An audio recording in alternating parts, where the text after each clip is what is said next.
I think we can all agree that the only thing worse than my YouTube upload schedule is the balancing in Marvel Rivals. Now, even though this game's only been out for a little over a year, it's already gained a reputation for being one of the most poorly balanced and power crept games out there. That's why today we're going to be taking a look over this last year and going over when each hero was at their strongest. Now, before we start, I do want to talk about how this video is going to work. Ban, pick, and win rate will not be the end-all be-all for any of these heroes. I will also not only be taking into consideration buffs or nerfs going into any given season, as this game has lots of other variables, but that does not mean they will be completely void. Lastly, we will be going in reverse release order, starting with Gambit, as Rogue's only been out for one season at the time of recording this video, and then going in reverse alphabetical order for the original 33 heroes. I'll also try to not drag any of these explanations out more than they need to be to not waste your time. That being said, join the Discord. Hope you enjoy.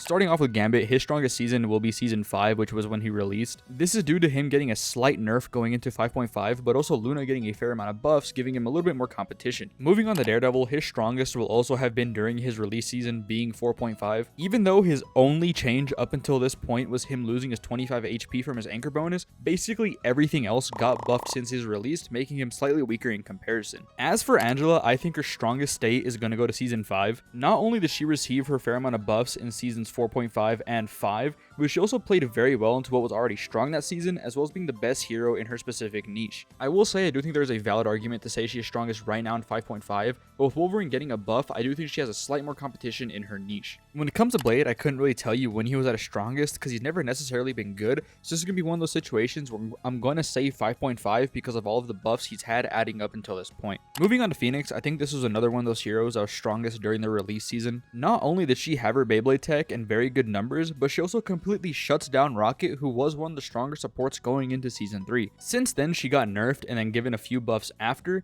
and even though she is still good, she is nowhere near how she was during Season 3. As for Ultron, I was debating between Seasons 2.5 and 5.5, but eventually I did settle on 5.5. Now, I know he was more or less the reason why Flyer Meta happened in 2.5, and my choice might have a lot to do with recency bias, but I feel like him having two drones helps him enable his team a lot more. Even though each individual drone heals for less, your Firewall now giving you 20% extra movement speed and 10% extra damage is something I personally prefer. He is still a little reliant on triple support, but he's a little bit more viable in double because of the second drone. And like I said, there is a really good chance of me putting him here is because of recency bias. I don't think I need to say a whole lot about this next entry. Season 2 Emma is probably the strongest any tank has ever been in this game. And that's not saying she still isn't super strong, because even after all the nerfs she's received, she's still arguably a top 2 tank in the game. Not only did Release Emma have an incredibly complete kit, but she also gave two of the strongest heroes in the game in Magneto and Psylocke a team up that might not have been super strong on Magneto, but was completely broken on Psy. Moving on to Human Torch, who released in a so-called pretty weak state.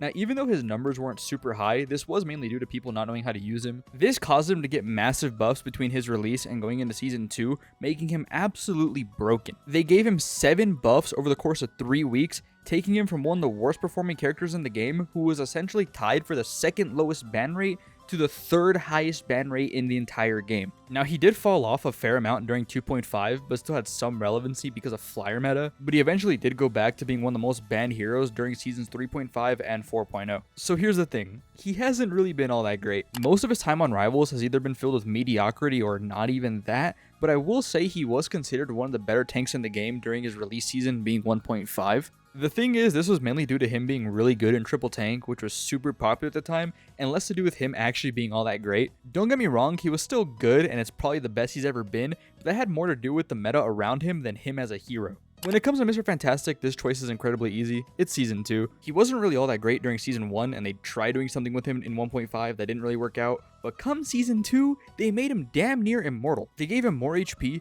made it easier for him to get into his inflated state, and made him harder to kill during his ult, amongst other things. Like, I can't really tell you what was more stretched out, him or me after dealing with him all season. Lastly, damn sure not least, for all the heroes after this game's initial launch, we have Invisible Woman. Season 5. It's Season 5. Did you know that Invisible Woman, since she released, has had a top 3 support pick rate every single season? One of those being the most picked support, and 3 of those being the second most picked. Did you know that? No?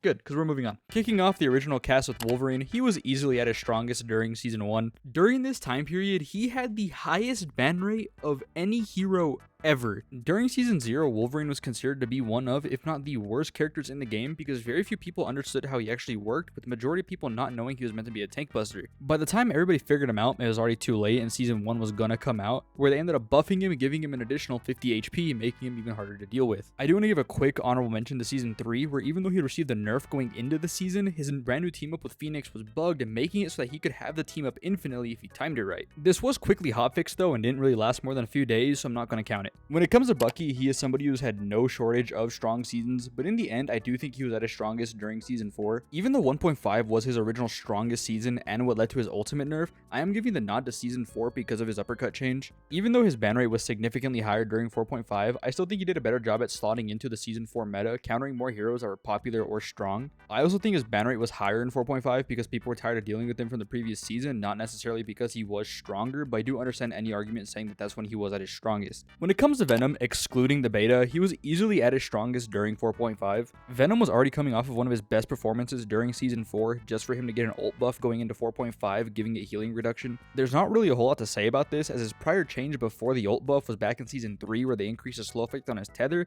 and then 1.5 before that. Venom being strong up until this point was definitely more him being a product of his environment than anything about him in particular. Moving on to Thor, I'm going to be picking his current state, which is Season 5.5, as his strongest. Thor back in Season 0 wasn't all that bad, but ever since then he's been mostly lackluster, and so after however many buffs and reworks later, here we are. Current Thor is by no means super great, but he definitely has a place in the game, and it's all thanks to his most recent buff allowing him to control his dash. Punisher is somebody who's been mostly balanced since the game release, but I do think he's had one standout season, being 2.5. Even though he did receive some very good buffs going into the season, the main reason why he's here is because of flyer meta. Being hit scan around this time was gonna make you stronger than you already were, but it's not to take away from how good he still was, as not only was he considered ban worthy, he was probably the best hit scan in the game, even over Hela. Storm is another one of those heroes, but there's only really one clear answer, being Season 1. She went from being one of the worst, if not the worst character in the entire game, to one of the best overnight. Going into Season 1, they gave her everything she needed to succeed, and she came out of it with the highest win rate and third highest ban rate that season. And keep in mind, the two in front of her were Prime Wolverine and Gamma. Continuing with Star-Lord, who's a hero I could write a movie on based off of how much I hate them, but that's besides the point. I think their strongest season was easily 3.5. This was around the time that they buffed his flip so that it gave you 25 overhealth when used, which for the record, can we talk about how stupid this ability is? Iframes gives you overshield, reloads your guns, and you have 2 charges on a 5-second cooldown? What the fuck? I'm losing the plot. You know what? This hero doesn't deserve an explanation. I'm moving on. Squirrel Girl is a hero who I think has been more annoying than they've ever been good, but Pick and Roll told me she was really good on console, because of course it's on console, during 3.5, so we're just gonna roll with that. I will say this was a season before she got slightly nerfed, but they did eventually give her damage back, but the cooldown of her eating her nut is still... Pause. I don't script my videos, and that sounded a lot better in my head. Hold on.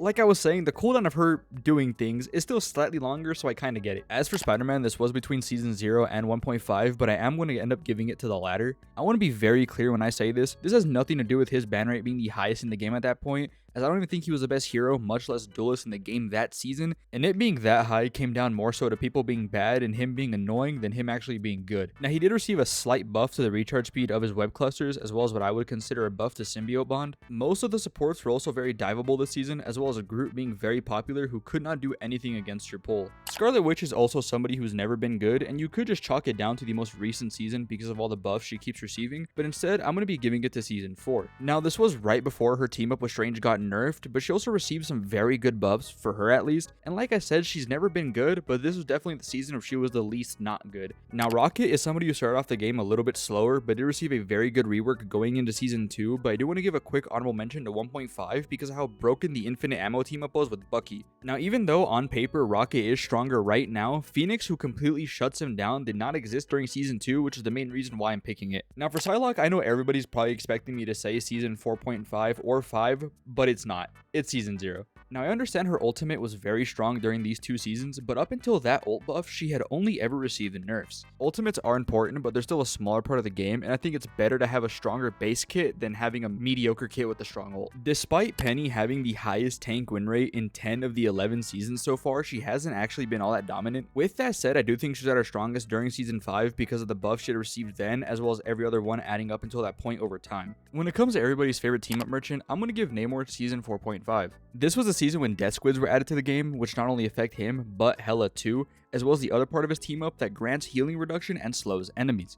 Don't get me wrong, Gamma was still very good. It held a ban slot over Hulk's head for months, but Namor has better synergy with Hela, as well as Hela simply just being the better hero. Moon Knight has had two main peaks, being in Season 1 and 5.5, where I think is his current strongest. Previous adjustments, as well as him becoming a team-up anchor, have really helped giving him that boost, so he's no longer just seen as a niche pick. He also started recently seeing an increase in ban percentage due to how oppressive his damage flooding can be. For Mantis, I think this is pretty obvious. It has to be Season 0. She was a top 2 support for most of the season until people started figuring out how good Loki was, but it's not like she all of a sudden became bad because of that. There is an argument to be made about Season 1.5 or 2 because that was peak res comp where her and Adam shared very similar pick rates, but I'm hoping I'm not the only one that remembers how truly insane Season 0 Mantis was. Magneto and his players are somebody that have never had to struggle a day in their spoon-fed lives, and I was struggling between Season 0 and Season 5, but in the end I did go Season 5. Magneto has basically always been a top 2 tank in the game who has never really received any major nerfs and has seemingly been meta-proof this entire time, but in Season 5 they decided to give him another bubble for whatever reason. I honestly couldn't give you a good reason as to why they did this, but they did, and I think it's the strongest that he's ever been now.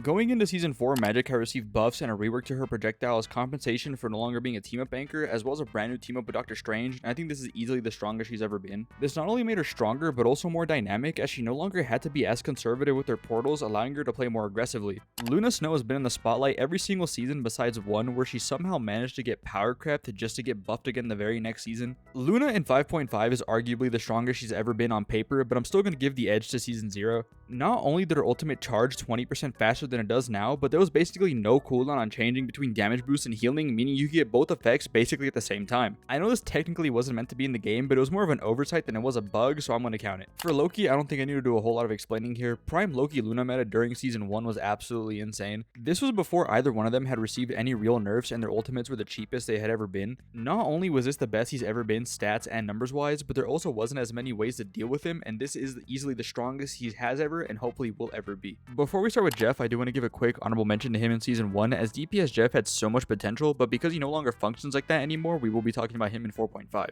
Even though he was technically stronger in 4.0, Animal Crossing was so much more dominant in 4.5. Now this was mainly due to Rocket getting buffed, but Jeff was still striving, and I think he benefited more from his petting zoo of a backline than he did the 20% extra damage reduction on headshots. It was around this time that they reworked his ult to be a healing ultimate, so that along with his previous rework let him do stupid amounts of healing as well as being very hard to kill. Iron Man has definitely struggled a bit since launch, only really having one relevant season outside of Flyer meta being Season 0, which is where I'm going to give it to him. Now the reason why I'm giving it to him here instead of the season called Flyer meta is because this was Prime Gamma. Iron Man has never been all that great on his own, but when factoring in team-ups, he was able to do a stupid amount of damage with the Hulk on his team. Gamma essentially doubled Iron Man's Unibeam damage without needing to go into armor overdrive, and even though this would be nowhere near as good today as it was back then, this is still easily one of the best team-ups to ever be in the game. Iron Fist during Season 2 is honestly the perfect way to sum up everything that is wrong with this game. During 1.5, they completely reworked Iron Fist, trying to turn him into an anti-tank brawler. He was by no means bad at this time, but he couldn't really find a place into the meta, but come Season 2, when it became very stall and tank heavy, he slotted right in. They buffed his percent damage going into the season, allowing him to counter a lot of the meta stall heroes while also being able to stall very well himself and fly? Hulk these days is honestly a victim of a hero, but back in Season 0 it used to not be that way. Like I had mentioned earlier with Iron Man, Hulk was providing Prime Gamma at this time, as well as there just being less counters for him to deal with. He's honestly a really simple hero that hasn't had a whole lot done to him, and I hope one of these days he loses the anchor so he can actually benefit from one of these team-ups. When I say Hela, you might be thinking of Season 0, but I'm actually going to go with 4.5. The buff to her bird basically making it an instant cast is so much stronger than I ever thought it would be, on top of her benefiting from her team-up with Namor giving her death squids as well. She had also received a fair amount of buffs since her initial nerf back in Season 1, making her as strong, if not stronger than she ever was in Season 0. Don't get me wrong, Season 0 Hela was very strong and one of the greatest peaks we've ever seen out of any hero, but I am personally going to give a slight edge to 4.5. Do I even need to talk about how broken Season 0 Hawkeye was? During this time, he had the second highest ban rate ever and is genuinely in contention for not only the best duelist, but best hero of all time. He was so busted that they almost gutted him going into Season 1 by nerfing his passive, lowering its maximum range by 1/3 as well as lowering its damage. He has mostly been kept in purgatory since then, but he has seen a massive increase in ban rate during 5.5. Groot is someone who has had a fair amount of good seasons, but without a shadow of the doubt, his strongest was 1.5. He got a buff going into the season, allowing him to place his walls 3 meters farther, which might not seem like a lot, but trust me when I tell you, 3 is a really big number. During Season 2, Groot did see the highest ban rate of any tank ever not named Hulk, but with how strong Iron Fist and Emma were and how well they played into him, I'm going to lean more with Season 1.5. Season 0 Strange is up there with Season 2 Emma for one of the greatest tank peaks of all time in this game. Even though current Strange has more health, more damage, and a faster charging ultimate, in Season 0, I'm going to sound like a broken record here, he had Gamma. Gamma allowed Strange to one-shot most heroes through support ults without any damage boost and was essentially just a little mini pocket nuke. There was also significantly less counterplay and competition in the tank role compared to what there is now. Moving on to Cloak and Dagger, they were easily at their strongest during Season 1. What I'm showing on screen right now is the 10 highest pick rates for any hero across all seasons. Do you notice anything? And if you're wondering who number 11 was, it's Season 0 Doctor Strange. Now guess who's number 12? Going into Season 1, they gave CND 2 very good buffs just to kneecap them in 1.5. Being the highest picked hero of all time during Prime Loki Luna should honestly tell you something. And although CND's pick rate being that high had less to do with them being good than it did other reasons, I still think it's a very interesting stat to look at. You know, as much as we hate on Season 5 and 5.5, I don't think we hate on Season 2 as much as we should. Not only did he used to have 750 HP that fit him perfectly into the Season 2 stall meta, but he also used to have a 5% damage boost for being a team up anchor that let him kill 275s in one less hit. This allowed you to kill every single support in the game with your standard combo, if you want to call it that, without needing to use any extra abilities if they didn't receive any healing. Widow is a hero I don't really have a whole lot to say on. She's never been good in a conventional way at least, but similar to Punisher, I do think her best season was the 2.5 flyer meta. Like I said earlier, being hit scan around this time was going to make you better than you really were, but in Widow's case, the bar was already really low to begin with. It is kind of sad because she's had the lowest win rate out of every single hero since the game released, but there's not really a whole lot you can do without making her broken. For BP, I think this has a slight chance of being a little bit controversial, even though it shouldn't be. It's Season 0. Despite what 4 months worth of ban rates will tell you, neither one of these is when he was at his strongest, because Season 0 Panther was truly something special. He had more health, he gained more shield from his dashes, the cooldown on his dashes wasn't as long, he didn't leave a trail behind, his footsteps weren't super loud, and he didn't have as many counters. Panther truly is one of the saddest falls from grace I've seen in a while in any game, and I do hope that he returns to the spotlight in some way because the people that still use him deserve it. And finishing everyone off, we have Adam Warlock, who because of res comp I have to go with Season 1.5. Now he did get some really good buffs back in 3.5, but they didn't really impact the game all that much. Even though res comp was kinda niche, it was still a very viable comp, making Adam the most banned support in high elo that season. Now I don't like basing my content off a high elo because it's such a small portion of the player base, but this really was the only time Adam was widely considered to be a good hero. Anyway, that's it for me today. Hope you guys enjoyed. This is by no means a perfect list and I really want to hear what you guys have to say about it. With that being said, love you guys.